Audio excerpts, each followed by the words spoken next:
Salut les amis et bienvenue dans la suite de cette formation.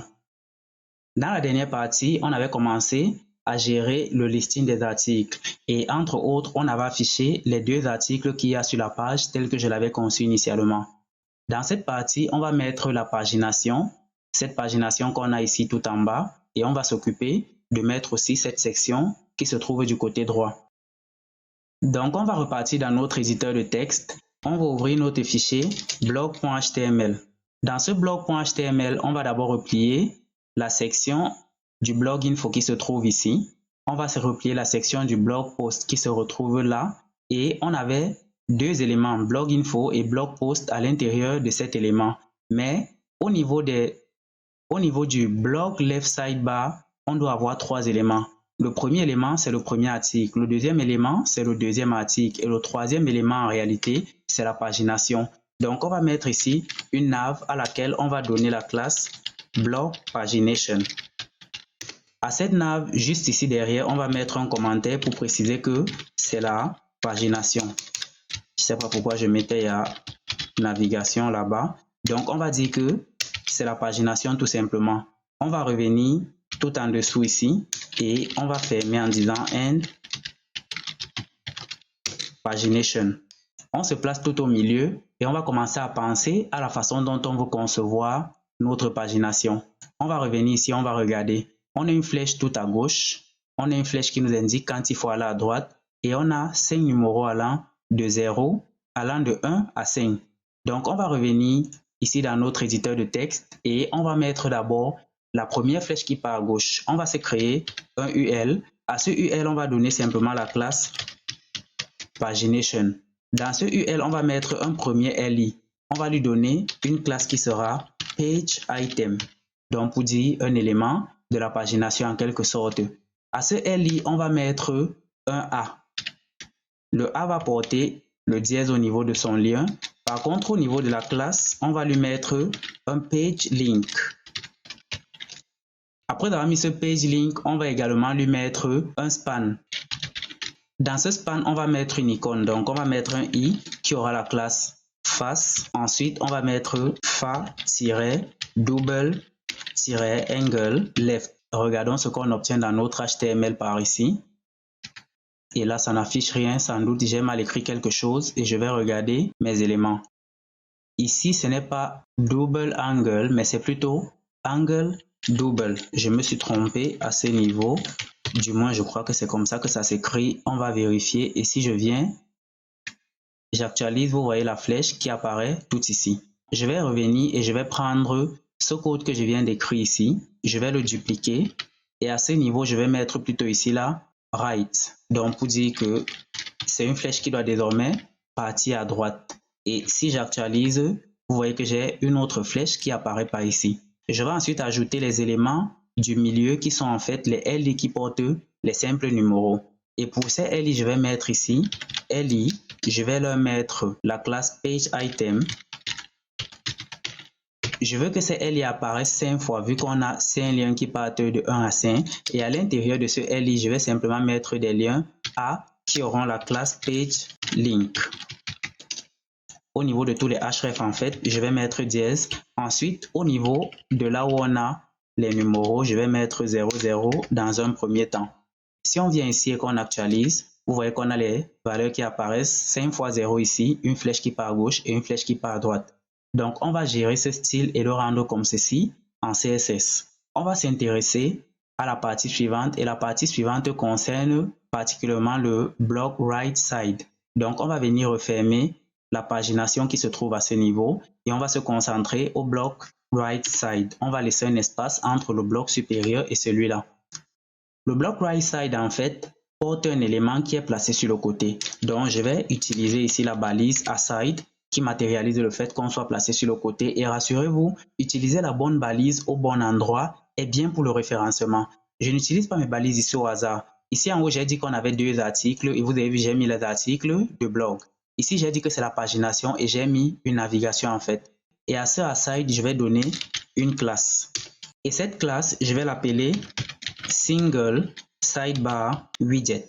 Donc, en fait, ça fait référence au gadget de la sidebar. Et ici, je me rends compte que j'ai plutôt mis un underscore au lieu de mettre plutôt un tiret. Et après, je vais jumeler une deuxième classe ici qui sera le search widget. À l'intérieur de ce aside, je vais mettre les éléments qui constituent en fait cette barre de recherche qu'on a ici. Donc, on va revenir et à l'intérieur de ce aside, je vais mettre une div à laquelle je vais donner la classe input group. Dans ce input group, je vais mettre un input de type texte. Je vais donner une classe que je vais appeler ici form control. Ici, je vais mettre un C. Ensuite, je vais ajouter un placeholder. Rechercher article. Juste en dessous de mon input, je vais mettre un span. À ce span, je vais donner une classe que je vais appeler ici input group btn. Dans ce input group btn, je vais mettre un bouton.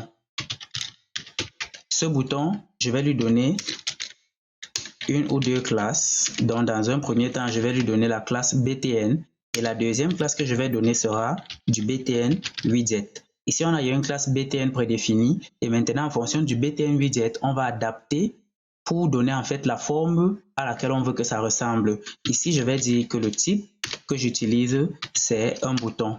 À l'intérieur du bouton, on ne va pas mettre un texte, mais on va plutôt mettre une icône. Cette icône va porter la classe face et ensuite la deuxième classe, ça sera FaSearch. Et le FaSearch ici, en réalité, va nous donner une icône de loup. Si on vient regarder dans notre page HTML, on va remonter et on va actualiser. Vous voyez qu'on a ce qui se place ici qui est tout moche. Mais ne vous inquiétez pas, à la fin, ça va ressembler exactement à ce qu'on voit de ce côté. On va ensuite revenir dans notre HTML et on va replier ce input group qu'on vient de mettre ici.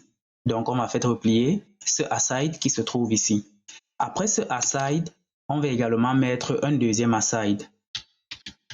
Et à ce aside, on va également donner la première classe qu'on a donnée juste ici en haut qui est le single sidebar widget.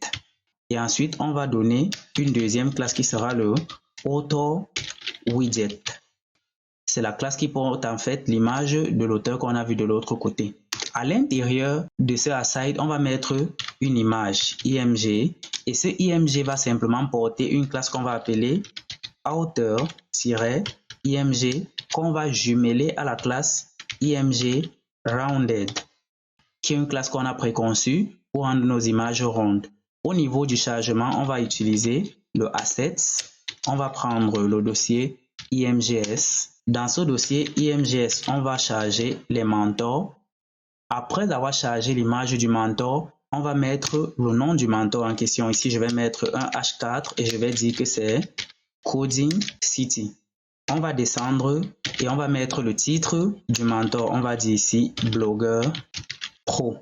On va mettre les icônes vers les réseaux sociaux et on va appeler ça ici Social Icon. Pour ces Social Icons, on va mettre des liens A. Ces liens A à l'intérieur contiendront un élément I qui va porter un fab et je vais mettre ici un fa Facebook. Je veux que ces éléments, en fait, ces liens A apparaissent 3 fois. Une fois que ces 3 éléments sont placés, allons regarder dans le navigateur pour voir à quel niveau nous sommes. On se rend compte qu'on a directement une image qui arrondit ici parce qu'on a mis le rounded et on a 3 Facebook. On va changer ces Facebook. La deuxième icône ici, c'est simplement du fa Twitter.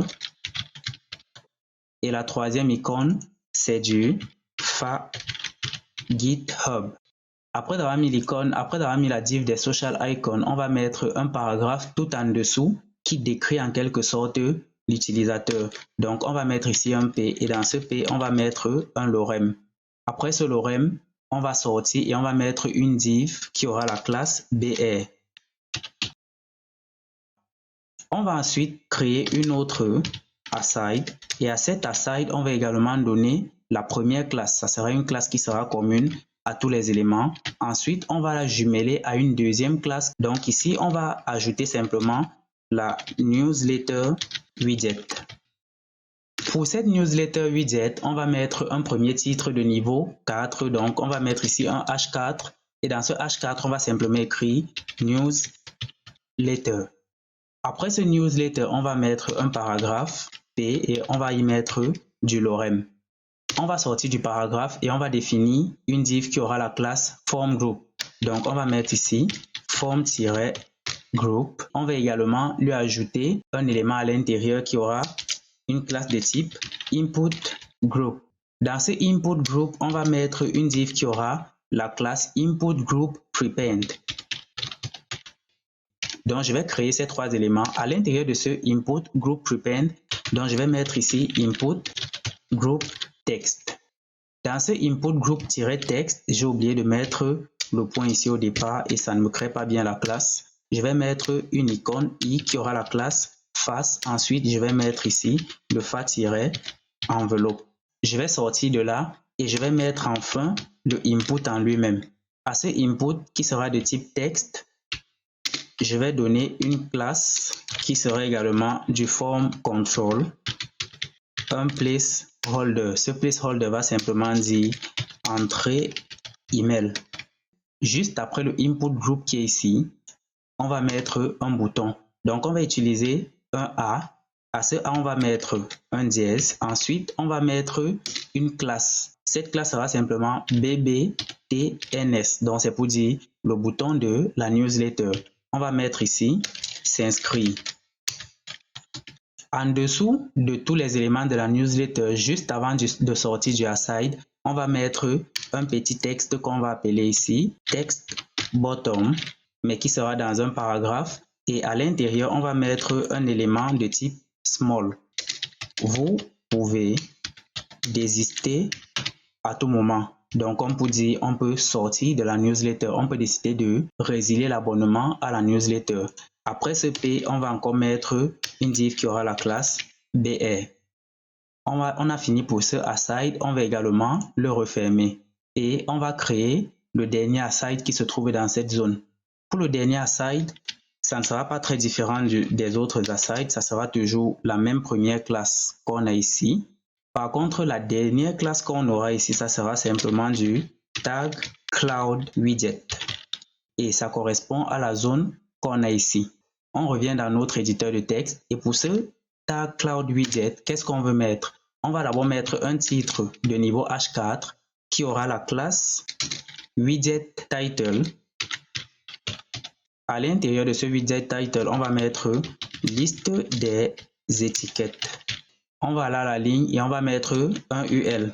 À ce UL, on va donner la classe list et dans ce UL, on va mettre un certain nombre de LI. Je crois que j'avais mis combien de LI quand on compte ici. On a 2, 4, 6, 8, 10 et 12 LI. Donc, on va mettre ici des LI x 12. Ces LI n'ont pas de classe. On va y mettre des A et ces A également n'ont pas de classe. On veut simplement que ces A portent par exemple lien dans un premier temps. À l'intérieur de nos A, on va mettre des dièses simplement. Je vais tout de même prendre la peine de modifier ces éléments. Donc, ça sera ici technologie. À ce niveau, on a Java et mobile. Je prends la peine de modifier tous ces éléments parce que je ne veux pas qu'ils aient la même longueur. Si tous ces éléments ont la même longueur, quand on va faire le CSS, on aura peut-être l'impression qu'on a géré comme il se doit, alors qu'en fait, on ne l'a pas vraiment fait. Je pense que ces classes sont assez explicites et que si on a envie de modifier le code, rien qu'en regardant le nom de la classe qu'on a ici, on sait exactement à quoi ça correspond lorsque nous sommes ici sur notre page. Donc, on va s'arrêter ici dans le HTML qu'on vient de faire et dans la prochaine partie, je propose qu'on y fasse le CSS pour mettre en forme tout le reste de cette section. Et en passant, je me rends compte qu'au niveau du fa-enveloppe ici, ce n'est pas sorti. J'ai un texte brut, donc on va revenir regarder ça à ce niveau. Et c'était au niveau de la newsletter. Vous voyez, je vous ai dit, les classes parlaient déjà assez. À ce niveau-ci, on n'a pas généré l'enveloppe. On revient, on regarde et l'enveloppe sort désormais.